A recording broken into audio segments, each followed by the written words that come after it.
Friends, welcome back to my channel. If you are new viewer, please subscribe my channel for more videos. आज हम बात कर रहे हैं कि ग्राम पंचायतों को भंग करने की अधिसूचना जो नोटिफिकेशन थी वो 2 दिन के भीतर वापस ले ली जाएगी, ऐसा कहा है पंजाब सरकार ने। हाई कोर्ट को उसने बताया। पंजाब सरकार ने गुरुवार को पंजाब और हरियाणा हाई कोर्ट को बताया कि वह राज्य की सभी ग्राम पंचायतों को भंग करने की अपनी अधिसूचना नोटिफिकेशन वापस ले रही है। अदालत शिरोमणि अकाली दल नेता गुरजीत सिंह तलवंडी की याचिका पर सुनवाई कर रही थी, जिन्होंने राज्य सरकार की 10 अगस्त की अधिसूचना को चुनौती दी थी। पंजाब के अधिवक्ता विनोदी दही ने पंजाब और हरियाणा हाई कोर्ट के मुख्य न्यायाधीश रविशंकर झा के समक्ष कहा कि अधिसूचना 2 दिन के भीतर वापस ले ली जाएगी। पंजाब सरकार ने 10 अगस्त की सूचना के माध्यम से सभी ग्राम पंचायतों, पंचायत समितियों और जिला परिषदों को भंग करने का नोटिफिकेशन जारी किया था। अधिसूचना के मुताबिक पंचायत समितियां और जिला परिषदों के सदस्य के चुनाव 25 नवंबर तक और ग्राम पंचायतों के चुनाव 31 दिसंबर तक होने थे। तलवंडी के वकील वलतेज सिंह सिद्धू ने संवाददाताओं को बताया कि एजी ने हाईकोर्ट के समक्ष कहा कि राज्य सरकार ग्राम पंचायतों को भंग करने की अधिसूचना वापस ले रही है। पंजाब में 13,241 3,241 ग्राम पंचायतें, 152 ब्लॉक समितियां और 22 जिला परिषदें हैं। ग्राम पंचायतों का कार्यकाल उनकी पहली बैठक की तारीख 10 जनवरी 2019 से शुरू हुआ और कार्यकाल समाप्त होने से 6 महीने पहले ही 10 अगस्त को उन्हें भंग कर दिया गया। राज्य सरकार ने कहा कि पंजाब पंचायती राज अधिनियम 1994 की धारा 209 के तहत पंचायती राज संस्थाओं के चुनाव कराना उनका संवैधानिक कर्तव्य और शक्ति है। इसमें कहा गया कि पंचायत के गठन के लिए चुनाव उनकी अवधि समाप्त होने से पहले या उनके विघटन की तारीख से 6 महीने की अवधि समाप्त होने से पहले होने चाहिए। इसमें यह भी कहा गया कि 10 अगस्त की अधिसूचना संवैधानिक प्रावधानों के अनुरूप थी, लेकिन जो है पंजाब सरकार ने क्या है अधिसूचना जारी करके कहा है कि जो ग्राम पंचायतों को भंग करने की जो उसने नोटिफिकेशन जारी की थी वह वापस ले रही है। तो फ्रेंड, ऐसे ही अपडेट्स के लिए please subscribe my channel. Thank you for watching this video. Welcome back to my channel. If you are new viewer, please subscribe my channel for more video. आज हम बात कर रहे हैं सुप्रीम कोर्ट कॉलेज ने Madras high court के स्थायी न्यायाधीशों के रूप में नियुक्ति के लिए 5 अतिरिक्त न्यायाधीशों के नामों की सिफारिश की। तो भारत के मुख्य न्यायाधीश DY चंद्रचूड़ की अध्यक्षता वाली सर्वोच्च कॉलेज ने गुरुवार को मद्रास हाईकोर्ट के स्थायी न्यायाधीशों के रूप में नियुक्ति के लिए 5 अतिरिक्त न्यायाधीशों के नामों की सिफारिश की। कॉलेज, जिसमें न्यायमूर्ति संजय किशन कौशल और न्यायमूर्ति संजीव खन्ना भी शामिल हैं, की आज बैठक हुई। कॉलेज का निर्णय बाद में दिन में शीर्ष अदालतों की वेबसाइट पर अपलोड किया गया।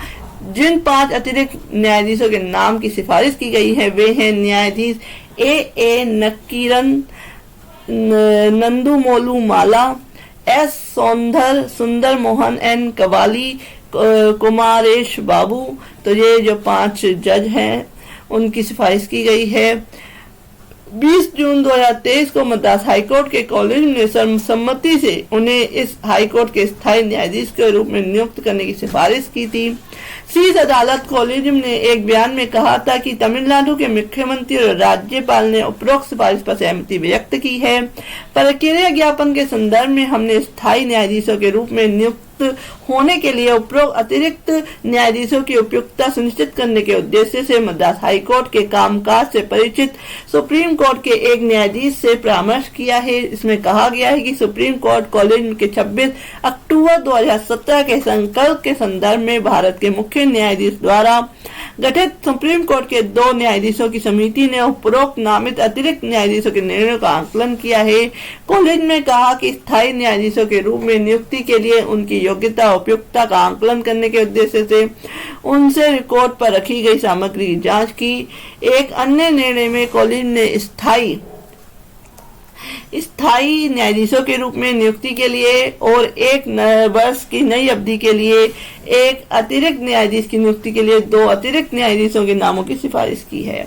न्यायाधीश अनंत रामनाथ हेगड़े और न्यायमूर्ति कन्नन कुज्जिल श्रीधरन हेमलेखा अतिरिक्त न्यायाधीशों को मौजूदा रिक्ति के खिलाफ कर्नाटक हाईकोर्ट के स्थायी न्यायाधीश के रूप में नियुक्त किया जाता है। कॉलेज ने कहा कि न्यायमूर्ति सिद्धैया रचैया को स्थायी न्यायाधीश के रूप में नियुक्त किए जाने की बजाय 8 नवंबर 2023 से 1 वर्ष के नए कार्यकाल के लिए अतिरिक्त न्यायाधीश के रूप में नियुक्त किया जा सकता है। तो फ्रेंड, ऐसे ही अपडेट के लिए please subscribe my channel. Thank you for watching this. Welcome back to my channel. If you are new viewer please subscribe my channel for more videos. आज हम बात कर रहे हैं कि जो कोर्ट ने है उसने कहा है, हाई कोर्ट ने, कि धारा 498A आईपीसी के तहत पति पत्नी के रोज रोज के झगड़े को क्रूरता नहीं माना जाएगा। तो ये बहुत ही अच्छा फैसला दिया है, इम्पोर्टेंट फैसला दिया है। तो देखते हैं क्या है। हाल ही में एक फैसले में जलपाईगुड़ी में कलकत्ता हाईकोर्ट की सर्किट बेंच ने स्पष्ट किया है कि पति पत्नी के बीच दिन प्रतिदिन की कलह भारतीय दंड संहिता की धारा 498A के तहत क्रूरता नहीं है। अदालत ने कहा कि इस धारा के तहत अपराध स्थापित करने के लिए व्यापक और सामान्य आरोपों पर भरोसा नहीं किया जा सकता है। इस मामले में एक अपीलकर्ता शामिल था जिसने अपनी पत्नी को जानबूझकर चोट पहुंचाने के लिए आईपीसी की धारा 498A और 323 के तहत दोषी ठहराया गया था। पत्नी की शिकायत की थी कि दहेज की मांग को लेकर उसे प्रताड़ित किया जा रहा है और अपीलकर्ता और उसकी मां ने उसकी हत्या करने का भी प्रयास किया है। हालांकि अदालत ने पाया कि इन आरोपों को साबित करने के लिए कोई भौतिक साक्ष्य प्रस्तुत नहीं है।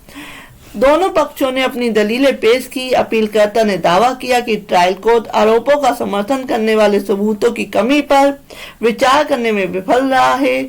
दूसरी ओर राज्य ने तर्क दिया कि ट्रायल कोर्ट ने अपना निर्णय देने से पहले सभी सबूतों की गहन जांच की थी।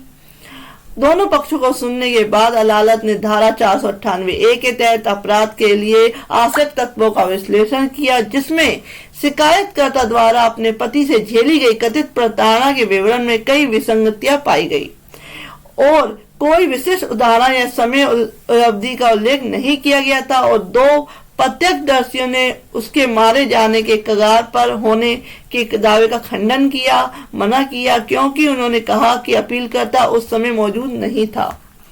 इसके अतिरिक्त शिकायतकर्ता की चिकित्सीय जांच से केवल काटने के निशान जैसे मामूली चोटें आई, किसी निरंतर यातना का कोई संकेत नहीं मिला।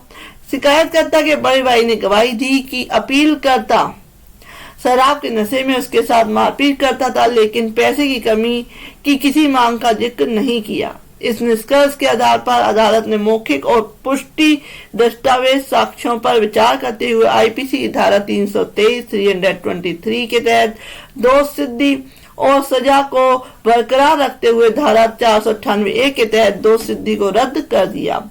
अपीलार्थी को 15 दिन के अंदर जुर्माना अदा करने का आदेश दिया गया।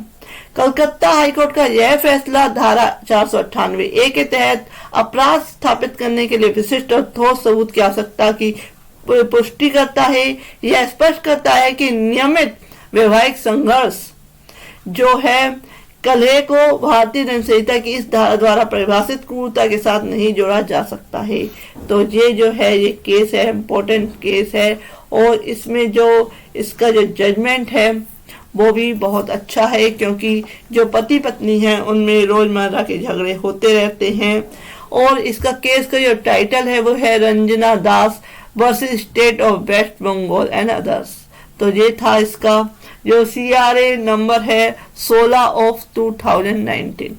तो ये जो केस है इस पे ऐसे ही अपडेट्स के लिए please subscribe my channel. Thank you for watching this. Welcome back to my channel. If you are new viewer please subscribe my channel for more videos. आज हम बात कर रहे हैं जेल सुधार। जेल सुधार में जो है सुप्रीम कोर्ट का पैनल का कहना है कि ट्रांसजेंडर कैदियों के साथ कि जो है समान अन्य कैदियों के समान व्यवहार करना चाहिए। तो सुप्रीम कोर्ट को जेल सुधार समिति ने कहा है कि ट्रांसजेंडर कैदियों के साथ अन्य श्रेणियों के कैदियों के समान व्यवहार किया जाना चाहिए और उन्हें समान अधिकार और सुविधाएं मिलनी चाहिए। शीर्ष अदालत ने दायर रिपोर्ट में अपने अंतिम सारांश में शीर्ष अदालत के पूर्व न्यायाधीश न्यायमूर्ति अमिताभ रॉय की अध्यक्षता वाली समिति से सिफारिश की है कि सभी स्तरों पर जेल कर्मचारियों सुविधात्मक प्रशासन, विशेष रूप से सुरक्षा कर्मियों को पर्याप्त और नियमित प्रशिक्षण दिया जाना चाहिए ताकि उन्हें ट्रांसजेंडर कैदियों के साथ उचित रूप से बातचीत करने में सक्षम बनाया जा सके। इसमें कहा गया है कि ट्रांसजेंडर कैदियों के खिलाफ दुर्व्यवहार, उत्पीड़न और हिंसा की घटनाओं पर अंकुश लगाया जाना चाहिए और इसे अकादमिक और नागरिक समाज के प्रासंगिक संस्थाओं, व्यक्तियों के साथ कार्यशालाओं और प्रशिक्षण सत्रों की एक श्रृंखला के माध्यम से हासिल किया जा सकता है। समिति ने सिफारिश की कि राज्य सरकार और जेल विभागों को ट्रांसजेंडर कैदियों के खिलाफ सभी प्रकार की हिंसा, भेदभाव और अन्य नुकसान को खत्म करने के लिए उचित और प्रभावी उपाय करने चाहिए। पैनल ने कहा कि ट्रांसजेंडर कैदियों के साथ अन्य श्रेणियों के कैदियों के समान व्यवहार किया जाना चाहिए और उन्हें दिए गए अधिकारों, सुविधाओं, स्वास्थ्य देखभाल और चिकित्सा सुविधाओं तक पहुंच सहित का प्रयोग और अन्य श्रेणियों के कैदियों के बराबर व्यवहार होना चाहिए। 27 दिसंबर 2022 के अंतिम सारांश में 9 अध्याय हैं, जिसमें जेलों में अप्राकृतिक मौतों, ट्रांसजेंडर कैदियों की और मौतों की सजा वाले दोषियों पर अध्याय शामिल हैं। सितंबर 2018 में शीर्ष अदालत ने जेल सुधारों से जुड़े मुद्दों को देखने और जेलों में भीड़भाड़ सहित कई पहलुओं पर सिफारिश करने के लिए न्यायमूर्ति रॉय की अध्यक्षता में 3 सदस्यीय समिति का गठन किया था। ट्रांसजेंडर कैदी शीर्ष वाले अध्याय में समिति ने कहा है कि यह देखना आवश्यक है कि ट्रांसजेंडर कैदियों को अन्य कैदियों से अलग करने की किसी भी और सभी प्रयासों सुरक्षा कारणों से परिणाम स्वरूप उनका एकांत और अलगाव नहीं होना चाहिए। भारत भर में 1382 जेलों में व्याप्त स्थितियों में संबंधित मामलों की सुनवाई करते हुए शीर्ष अदालत ने 29 अगस्त को कहा कि पक्षों के वकील अंतिम सारांश में हिरासत में महिलाओं, बच्चों, ट्रांसजेंडर कैदियों और मौत की सजा के दोषियों पर अध्यायों पर सहायता करेंगे। सिफारिशों का प्रभावी क्रियान्वयन होगा। शीर्ष अदालत ने मामले को आगे की सुनवाई 26 सितंबर को तय करनी है। अंतिम सारांश में समिति ने कहा कि उसे जेल में बंद ट्रांसजेंडर कैदियों की स्थिति के संबंध में 50 वर्षों के एक सेट पर डेटा प्राप्त हुआ था। अपने प्रमुख निष्कर्षों में पैनल ने कहा कि 16 राज्यों ने पुष्टि की है कि कैदियों की पहचान की जाती है और जेल चिकित्सा अधिकारी द्वारा की गई जांच के आधार पर कैदी के स्वयं पहचान वाले लिंग को प्राथमिकता देने की बजाय जैविक पहचान और जंगांग के आधार पर अलग किया जाता है। इसमें कहा गया कि केवल 13 राज्यों और 2 केंद्र शासित प्रदेशों के जेल अधिकारियों ने ट्रांसजेंडर व्यक्तियों अधिनियम की धारा 11 के तहत लिखित जेलों में ट्रांसजेंडर कैदियों के अधिकारों के उल्लंघन की शिकायत से निपटने के लिए एक शिकायत अधिकारी नामित किया है। 2019 जो शिकायतों के निवारण के लिए तंत्र से संबंधित है। अधिकांश राज्यों और केंद्र शासित प्रदेशों ने ट्रांसजेंडर कैदियों के लिए कल्याणकारी योजनाएं नहीं बनाई हैं। मौजूदा कल्याणकारी योजना को उसके बनाने लिए बढ़ाया जा रहा है। केवल 7 राज्यों और 2 केंद्र शासित प्रदेशों के विशेष रूप से प्रासंगिक कल्याण योजनाओं तक उनकी पहुंच को सुविधाजनक बनाने के लिए जेल अधिकारियों द्वारा उठाए गए उपाय प्रदान किए हैं। सरकार द्वारा तैयार किया गया समिति ने नोट किया है।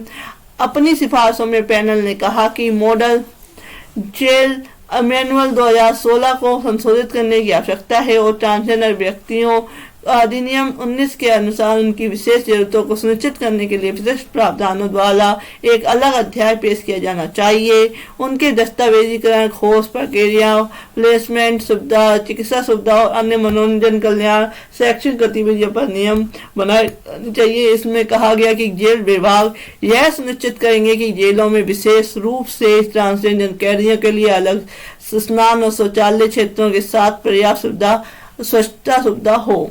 समिति ने कहा कि प्रवेश के समय प्रत्येक ट्रांसजेंडर कैदी के लिए सामाजिक मनोवैज्ञानिक मूल्यांकन के बाद एक व्यापक स्वास्थ्य जांच की जानी चाहिए। इसमें कहा गया कि जेल प्रशासन यह सुनिश्चित करेगा कि ट्रांसजेंडर कैदी व्यावसायिक प्रशिक्षण और कौशल विकास कार्यक्रम में भाग लेना चाहते हैं उन्हें जेल कर्मचारियों बिना किसी प्रतिबंध और आशंका के ऐसा करने के लिए प्रोत्साहित करें।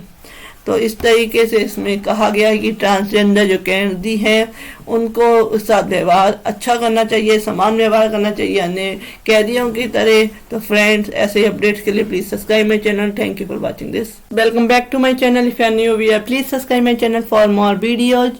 MS धोनी, जिसको हर कोई जानता है, विश्व ख्याति प्राप्त क्रिकेटर हैं। उन्होंने ईमानदारी से देश की सेवा की। मीडिया को उनके खिलाफ किसी भी आरोप को प्रसारित करने से पहले सतर्क रहना चाहिए, ऐसा कहा है मद्रास हाई कोर्ट ने। हाल ही के एक फैसले में मद्रास हाई कोर्ट ने मीडिया आउटलेट को एक स्पष्ट संदेश भेजा है, जिसमें अंतर्राष्ट्रीय हस्तियों से जुड़े मानहानि के मामलों से निपटने के दौरान जिम्मेदार रिपोर्टिंग जो मीडिया की तरफ से की जाती है की आवश्यकता पर जोर दिया गया है।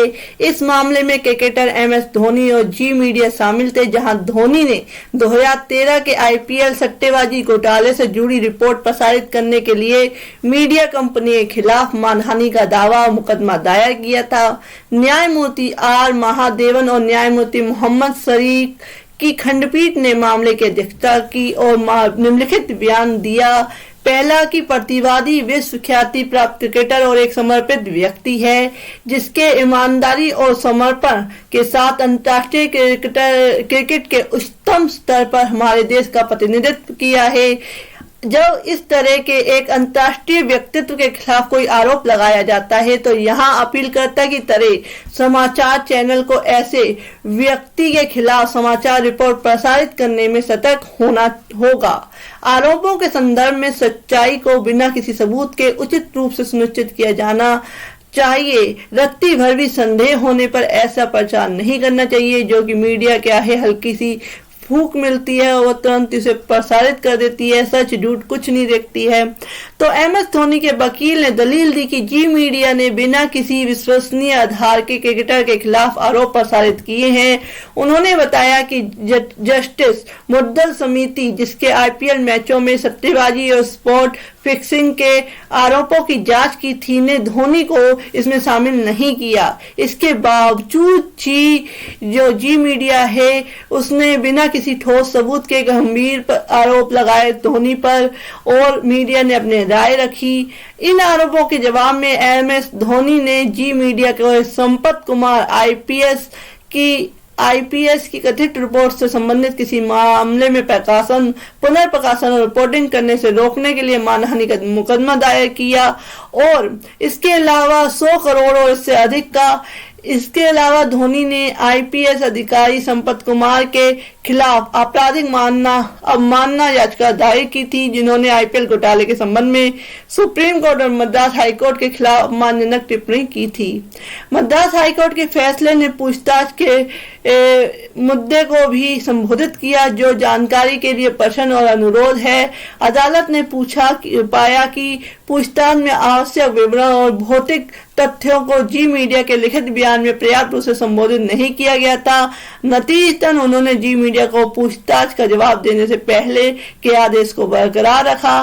आदेश जो है 11(7) के तहत आवेदक के खिलाफ रखरखाव के संबंध में अदालत ने निर्धारित किया कि जी मीडिया का आवेदन नियम 7 के निर्धारित मापदंडों को पूरा नहीं करता है, जिसमें जो रखरखाव योग्य नहीं है। और मद्रास हाई कोर्ट ने कहा कि जी मीडिया को या कोई भी मीडिया चैनल को किसी भी जो एक अच्छे पद पर है व्यक्ति, जिनकी एक विश्व ख्याति है, उन पे इतनी जल्दी आरोप नहीं लगाने चाहिए, नहीं तो उनके खिलाफ क्या है कार्रवाई होगी। तो केस का नाम है जी मीडिया कॉर्पोरेशन लिमिटेड बनाम महेंद्र सिंह धोनी। केस नंबर है 2023 का OSA नंबर 50 एंड 2023 का CMP नंबर 4661। तो पीठ है न्यायमूर्ति R महादेवन और न्यायमूर्ति मोहम्मद शरीफ और जो ऑर्डर हुआ है वह 24/8/2023 का है। तो फ्रेंड, ऐसे ही अपडेट्स के लिए please subscribe my channel. Thank you for watching this video. Hello friends, welcome back to my channel. If you are new here please subscribe my channel for more videos. आज हम बात कर रहे हैं Kerala high court ने बुजुर्ग माता पिता के पिछले भरण पोषण के अधिकार को मान्यता दी।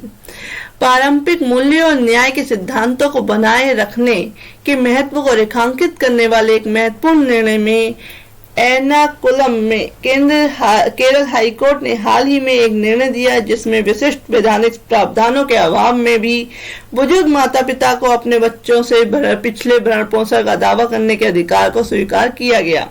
2022 की वैवाहिक अपील के जवाब में न्यायमूर्ति मोहम्मद मुश्ताक और न्यायमूर्ति सोफी थॉमस द्वारा 24 अगस्त 2023 को फैसला सुनाया गया था। मामले में अपीलकर्ता चंडी समूवल नामक एक वृद्ध व्यक्ति ने अपने बच्चों साइमन समूवाल से भरण पोषण की मांग की थी और सुनील CS अपने ईसाई धर्म के अनुसार। अदालत का फैसला इस सवाल के इर्द गिर्द घूमता है कि क्या एक बुजुर्ग व्यक्ति विशेष रूप से ईसाई समुदाय से किसी को पिछले वर्षों के लिए अपने बच्चों से भरण पोषण का दावा करने का कानूनी अधिकार है। हालांकि कोई भी स्पष्ट कानून ईसाइयों के लिए इस तरह के भरण पोषण का प्रावधान नहीं करता है, लेकिन अदालत ने इस मामले पर निर्णय देने में समानता, प्राकृतिक न्याय और अच्छे विवेक के सिद्धांतों के महत्व पर ध्यान आकर्षित किया।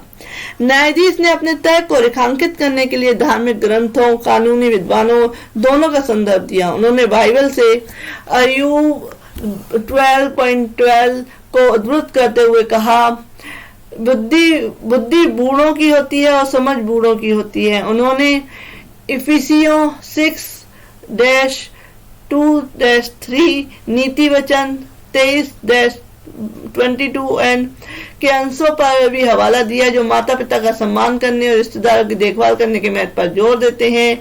कानूनी दार्शनिक रोनाल्ड का हवाला देते हुए न्यायाधीशों ने इस बात पर जोर दिया कि कानून न केवल कानूनों से लिया गया है बल्कि सामाजिक मापदंडों और सिद्धांतों की रचनात्मक व्याख्या से भी लिया गया है। इसमें फैसले में आगे कहा गया, अदालत उन सामाजिक नियमों की अनदेखी नहीं कर सकती जो पार्टियों द्वारा व्यक्त किए गए विश्वास के अवलोक में और आम तौर पर संविधान में घोषित अंतर्राष्ट्रीय उपकरणों और वादों के आधार पर सामाजिक व्यवस्था को बांधते हैं। अदालत ने अंततः पिछले भरण पोषण के दावे को मान्यता देने, पिछले आदेश को रद्द करने और गुण दोष के आधार पर मामले को नए सिरे से विचार करने के लिए परिवार न्यायालय को भेजने के पक्ष में फैसला सुनाया। फैसले में दोनों पक्षों को 12 सितंबर 2023 को फैमिली कोर्ट के सामने पेश होने का निर्देश दिया गया और फैमिली कोर्ट को 2 महीने के भीतर मामले को सुलझाने का निर्देश दिया गया। केस का जो नाम है वो है चंडी सैमुअल बनाम सैमन सैमुअल। केस नंबर है मैट अपील नंबर है 2022 का 782। जो पीठ है वो है न्यायमूर्ति A मोहम्मद मुश्ताक और न्यायमूर्ति सोफी थॉमस। जो ऑर्डर किया गया है वो 25/8/2023 का है। तो फ्रेंड, ऐसे अपडेट्स के लिए please subscribe my channel. Thank you for watching this. Come back to my channel. If you are new video please subscribe my channel for more videos. आज हम बात कर रहे हैं आपराधिक पुनरीक्षण मामला। हाईकोर्ट ने तमिलनाडु के पूर्व CM पन्नीर सेल्वम और उनके रिश्तेदारों को नोटिस जारी करने का निर्देश दिया। मद्रास हाईकोर्ट ने गुरुवार को अपदस्थ अन्नादमुक्त नेता और तमिलनाडु के पूर्व मुख्यमंत्री O पनीर सेल्वम और उनके रिश्तेदारों को 2012 में एक ट्रायल कोर्ट द्वारा आय से अधिक संपत्ति के मामले में आरोप मुक्त करने से संबंधित आपराधिक पुनरीक्षण मामले पर नोटिस जारी करने का आदेश दिया। न्यायाधीश ने कहा कि यह एक ऐसा मामला है जहां एक राजनीतिक व्यक्ति ने DVSC, राज्य सरकार और अदालत को यह सुनिश्चित करने के लिए प्रेरित किया है कि उनके खिलाफ मुकदमा पट्टी से उतर जाए। CRPC धारा 397 के तहत अपनी शक्तियों का उपयोग करते हुए न्यायमूर्ति N आनंद वेंकटेश ने स्वयं स्वतः संज्ञान लेते हुए आपराधिक पुनरीक्षण मामला शुरू किया। अदालत ने पन्नीर सेल्वम, उनकी पत्नी विजय लक्ष्मी, उनके बेटे रविन्द्रनाथ कुमार, उनके भाई O राजा और O वाला मुरुगन और उनकी पत्नियों को 27 सितंबर 2023 को सुनवाई के लिए अदालत में उपस्थित रहने का निर्देश दिया। अदालत ने राज्य सरकार को नोटिस जारी करने का भी आदेश दिया जिसे 27 सितंबर तक वापस करना होगा। न्यायाधीश ने रजिस्ट्री को अपने आदेश की एक प्रति कॉपी की सूचना के लिए मुख्य न्यायाधीश के समक्ष रखने का निर्देश दिया। अभियोजन पक्ष सतर्कता और भ्रष्टाचार निरोधक निदेशालय का मामला यह था कि पनीरसेल्वम ने अपने नाम पर और अपने रिश्तेदारों के नाम पर संपत्ति अर्जित की थी, जो उनके कार्यकाल के दौरान उनकी आय के ज्ञात स्रोतों से 374% गुना अधिक थी। 374% गुना अधिक थी। 4 महीने के लिए मुख्यमंत्री और उसके बाद 2001 से 2006 की अवधि के बीच राजस्व मंत्री के रूप में उन्होंने काम किया। घटनाओं का क्रम बताते हुए और अभियोजन और ट्रायल कोर्ट द्वारा अपनाई गई प्रक्रिया में खामियों की ओर से इशारा करते हुए न्यायाधीश ने कहा कि यह एक बार फिर राजनीतिक सत्ता के शीर्ष पर बैठे लोगों द्वारा आपराधिक न्याय की दिशा को विकृत करने और नष्ट करने की सुविचारित प्रयास का उजागर करता है। पुनरावृत्त करने के लिए इस मामले में कई परेशान करने वाली विशेषताएं हैं। सबसे पहले यह ज्ञात नहीं है कि धारा 173(8) सीआरपीसी के तहत आगे की जांच के लिए एक याचिका पर आरोपी के आदेश पर विशेष अदालत ने कैसे विचार किया। दूसरे, मुख्य न्यायाधीश मजिस्ट्रेट थैनी ने 4 अक्टूबर 2011 को याचिका को अनुमति देने के आदेश पारित करने में स्पष्ट अवैधता की। यह अच्छी तरह से जानते हुए कि मदुरै ने विशेष न्यायालय का गठन करने वाली 3 मई 2011 के जीओ के मध्य नजर मामले की सुनवाई करने का उनके पास कोई अधिकार क्षेत्र नहीं था। तीसरा, स्पष्ट कारणों से डीवीएससी ने आगे की जांच को निर्देश वाले आदेश को चुनौती नहीं दी, क्योंकि 2011 तक पनीरसेल्वम राज्य में सत्ता में वापस आ गए थे। उन्होंने कहा, इसके अलावा डीवीएससी ने आगे की जांच के अवैध आदेश पर तुरंत कार्रवाई की और राजनीतिक आकाओं के अनुरूप एक रिपोर्ट तैयार की और लोक अभियोजक और महाधिवक्ताओं से एक राय भी प्राप्त की और फिर इसे क्या है अध्यक्ष को प्रस्तुत किया। विधानसभा अध्यक्ष ने बाद में बिना कोई कारण बताए एक आदेश पारित किया, जिसमें दावा किया गया था कि पनीरसेल्वम और उनके परिवार के खिलाफ किसी अपराध का खुलासा नहीं किया गया है। अध्यक्ष ने दूसरे शब्दों में फोर्ट सेंट जॉर्ज में विधायी कक्ष में बैठे विशेष न्यायालय की भूमिका निभाकर सेंट मैरी चर्च के परिसर में शक्तियों के पृथक्करण के सिद्धांत को दफनाने का फैसला किया। छठा, सरकार डीवीएससी को विशेष अदालत के समक्ष रिपोर्ट दाखिल करने का निर्देश देती है, जिसमें कहा गया कि पिछले अंतिम रिपोर्ट को मिटा दिया गया था। न्यायाधीश ने कहा, बाद में अतिरिक्त लोक अभियोजन ने एक याचिका दायर की और कहा कि मूल आरोप पत्र पर लिया गया संज्ञान निष्फल हो गया है और अंत में सीजीएम शिवगंगा ने याचिका वापस लेने की याचिका स्वीकार कर ली और आरोपी को दोषमुक्त होने की अनुमति दे दी।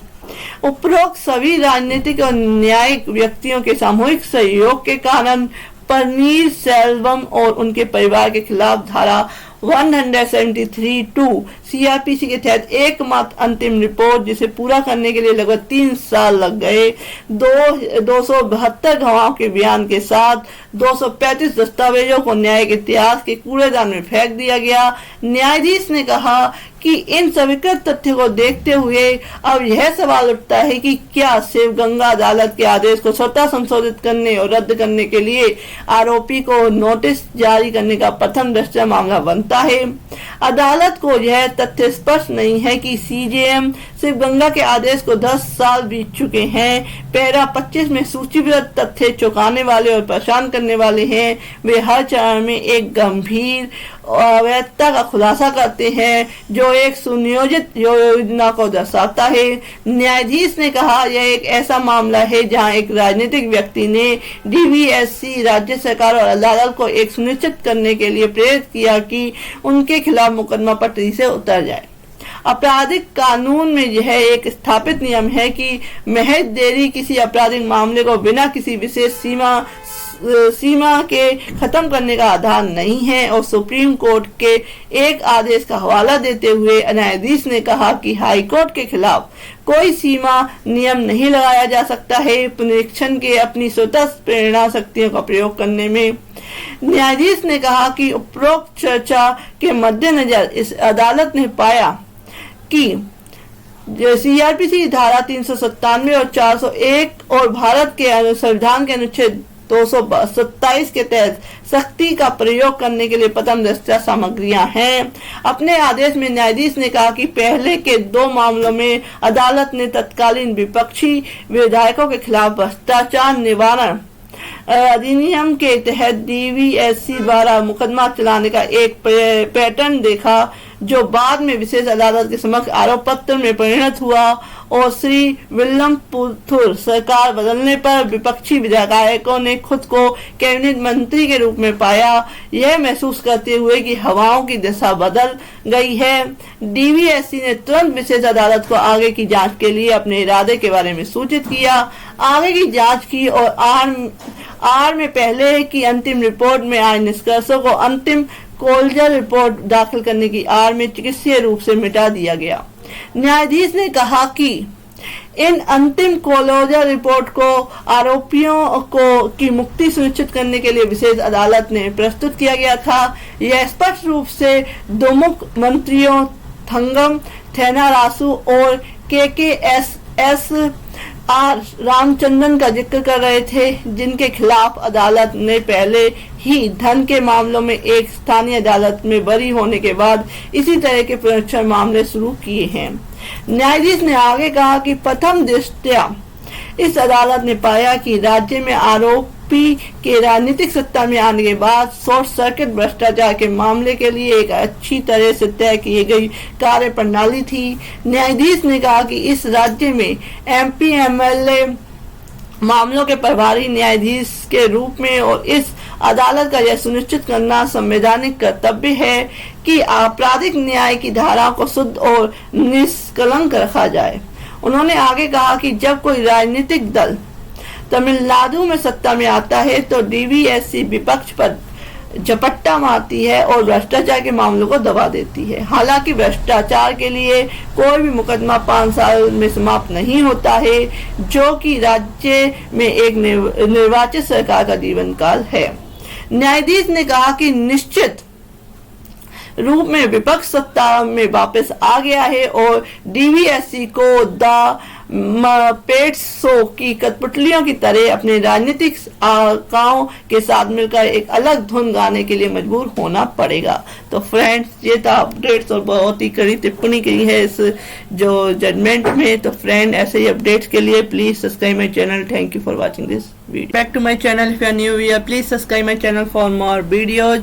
आज हम बात कर रहे हैं सुनने अमान्यकरणीय विवाह से पैदा बच्चे जो है वैध हैं, माता पिता की संपत्ति में अधिकार का दावा कर सकते हैं, ऐसा कहा सुप्रीम कोर्ट ने। सुप्रीम कोर्ट ने क्या कहा? सुप्रीम कोर्ट ने शुक्रवार को आज के दिन कहा है कि अमान्य और शून्य विवाह से पैदा हुए बच्चे वैध हैं और हिंदू उत्तराधिकार कानून के तहत माता पिता की संपत्ति में अधिकार का दावा कर सकते हैं। हिंदू कानून के अनुसार शून्य विवाह में पुरुष और महिला को पति और पत्नी का दर्जा नहीं मिलता है। हालांकि शून्यकरणीय विवाह में उन्हें पति और पत्नी का दर्जा प्राप्त है। शून्य विवाह में विवाह को रद्द करने के लिए शून्यता की किसी डिग्री की आवश्यकता नहीं होती है, जबकि शून्यकरणीय विवाह में शून्यता की डिग्री की आवश्यकता होती है। शीर्ष अदालत का फैसला 2011 की उस याचिका पर आया जो इस जटिल कानूनी मुद्दे से संबंधित थी कि क्या गैर वैवाहिक बच्चे हिंदू कानूनों के तहत अपने माता पिता की पैतृक संपत्ति पर हिस्सेदारी या हकदार हैं। हमने अब निष्कर्ष तैयार कर लिया है। पहला, एक विवाह जो अमान्य है उससे पैदा हुए बच्चे जो है वैधानिक रूप से वैधता प्रदान की जाती है। दूसरा, 16(2) हिंदू विवाह अधिनियम के संदर्भ में जहां एक अमान्य विवाह को रद्द कर दिया जाता है। मुख्य न्यायाधीश DY चंद्रचूड़ की अध्यक्षता वाली पीठ ने फैसले में कहा कि डिग्री से पहले पैदा हुए बच्चे को वैध माना जाता है। इसमें कहा गया बेटियों को भी समान अधिकार दिए गए हैं। शीर्ष अदालत ने इस सवाल पर फैसला सुनाया कि क्या हिंदू विवाह अधिनियम की धारा 16(3) के तहत ऐसे बच्चों का हिस्सा केवल उनके माता पिता के स्वतः अर्जित संपत्ति तक ही सीमित है। इन सवालों को 31 मार्च 2011 को शीर्ष अदालत की 2 न्यायाधीशों की पीठ ने एक बड़ी पीठ को भेज दिया था। तो विस्तृत आदेश के लिए कि इसमें क्या डिसीजन आता है सुप्रीम कोर्ट का, देखते हैं। अभी प्रतीक्षा करनी पड़ेगी। तो फ्रेंड्स, ऐसे ही अपडेट्स के लिए please subscribe my channel. Thank you for watching this video. Friends, welcome back to my channel. If you are new we please subscribe my channel for more videos. आज हम बात कर रहे हैं, क्या ट्रेलर में यात्रा कर रहे यात्री बीमा कंपनी से मुआवजे का हकदार है, जबकि ट्रेलर का बीमा नहीं था पर ट्रैक्टर का बीमा था। सुप्रीम कोर्ट ने दिया ये निर्णय। हाल ही के एक फैसले में सुप्रीम कोर्ट ने कहा कि यदि दावेदार एक ट्रेलर में यात्रा कर रहा था जिसका बीमा नहीं था, वो तो बीमा कंपनी मुआवजे के लिए उत्तरदायी नहीं है, भले ही ट्रैक्टर का बीमा हो। न्यायाधीशों की पीठ ने इस बात पर जोर दिया कि दुर्घटना होने पर ट्रैक्टर और ट्रेलर दोनों का बीमा कराना जरूरी है। बॉम्बे हाईकोर्ट द्वारा दावेदार को दिए जाने वाले मुआवजे को 9% की वार्षिक दर के साथ बढ़ाकर 9,99,280 रुपए करने के बाद मामला सुप्रीम कोर्ट तक पहुंच गया। हालांकि बीमा कंपनी को हाईकोर्ट द्वारा बरी कर दिया गया था, क्योंकि दावेदार बिना बीमा वाले ट्रेलर में यात्रा कर रहा था, जबकि ट्रैक्टर का बीमा था। सुप्रीम कोर्ट की पीठ ने हाई कोर्ट के फैसले से सहमति जताते हुए कहा कि ऐसी स्थिति में बीमा कंपनी को जिम्मेदार नहीं ठहराया जा सकता, जहां दावेदार बिना बीमा वाले ट्रेलर में यात्रा कर रहा था। हालांकि उन्होंने नोट किया कि दावेदार एक 20 वर्षीय महिला थी जो एक मजदूर के रूप में काम करती थी, जो दुर्घटना से गंभीर रूप से घायल हो गई, जिसके परिणाम स्वरूप क्या है, घुटने के जोड़ के ऊपर उसका बायां निचला अंग कट गया था और दावेदार की 100% विकलांगता और उसकी भावी शादी संभावना और सामान्य जीवन पर प्रभाव को ध्यान में रखते हुए पीठ ने फैसला सुनाया कि उसके लिए वाहन मालिक से मुआवजा राशि वसूल करना असंभव होगा। उन्होंने ओरिएंटल इंश्योरेंस कंपनी लिमिटेड बनाम अपने पिछले फैसले का हवाला दिया। ब्रज मोहन उसके निर्णय का समर्थन करने के लिए परिणाम स्वरूप पीठ ने बीमा कंपनी को हाईकोर्ट द्वारा निर्धारित मुआवजा राशि जर्जित ब्याज के साथ भुगतान करने और वाहन मालिक से उसकी वसूली करने का निर्देश दिया। यह निर्णय सुप्रीम कोर्ट की धारा 142 की शक्तियों का उपयोग करके किया गया था, जो उन्हें न्याय सुनिश्चित करने के लिए विवेक का प्रयोग करने की अनुमति देता है। निष्कर्ष में, जबकि बिना बीमा वाले ट्रेलर में दावेदार की उपस्थिति के कारण बीमा कंपनी को दावेदार के मुआवजे के लिए उत्तरदायी नहीं ठहराया गया था, सुप्रीम कोर्ट ने मुआवजे की राशि देना और वाहन मालिक से उसे वसूलना आवश्यक समझा। यह निर्णय उन मामलों के लिए एक मिसाल के रूप में कार्य करता है जहां बीमा कंपनियों पर लगाए जाने वाले दायित्व के लिए ट्रैक्टर और ट्रेलर दोनों का बीमा करने की आवश्यकता होती है। तो फ्रेंड्स, ये था इसका अपडेट्स। तो देखते हैं ऐसे ही निर्णय के लिए please subscribe my channel. Thank you for watching this video. तो इसका जो कि केस टाइटल है वो है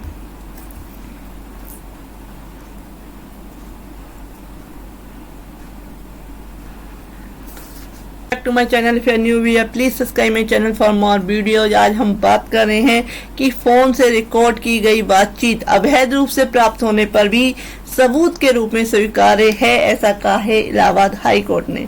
तो इलाहाबाद हाई कोर्ट ने क्या क्या, हाल ही में एक फैसले में इलाहाबाद हाई कोर्ट ने घोषणा की कि रिकॉर्ड की गई फोन बातचीत को स्वीकार्य साक्ष्य माना जा सकता है, भले ही वह अवैध रूप से प्राप्त की गई हो। और न्यायमूर्ति सुभाष विद्यार्थी ने रिश्वतखोरी के एक मामले में निचली अदालत के फैसले को बरकरार रखते हुए यह फैसला सुनाया। मामले में आरोपियों ने रिकॉर्ड की गई फोन बातचीत की स्वीकार्यता पर चिंता जताई थी और तर्क दिया था कि इसे अवैध तरीकों से प्राप्त किया गया है। हालांकि अदालत ने यह कहते हुए याचिका खारिज कर दी कि बातचीत प्राप्त करने की वैधता साक्ष्य के रूप में इसकी स्वीकार्यता को प्रभावित नहीं करती है। अदालत ने दिल्ली हाई कोर्ट और आंध्र प्रदेश हाई कोर्ट के पिछले फैसलों को भी अवहेलना की, जिन्होंने फैसला सुनाया था कि सहमति के बिना फोन कॉल की इंटरसेप्ट करना गोपनीयता का उल्लंघन करता है और सबूतों को अस्वीकार्य बना देता है। इलाहाबाद हाईकोर्ट ने तर्क दिया कि ये निर्णय 2001 के संसदीय हमले मामले में सर्वोच्च न्यायालय द्वारा स्थापित कानून पर विचार नहीं करते हैं। न्यायमूर्ति विद्यार्थी ने इस बात पर भी जोर दिया कि प्रासंगिक प्रशिक्षण भारत में साक्ष्य की स्वीकार्यता के लिए एकमात्र लागू मानक है। न्यायाधीश के अनुसार कानून स्पष्ट रूप से कहता है कि अवैध अधिग्रहण के आधार पर साक्ष्य को अस्वीकार नहीं किया जा सकता है।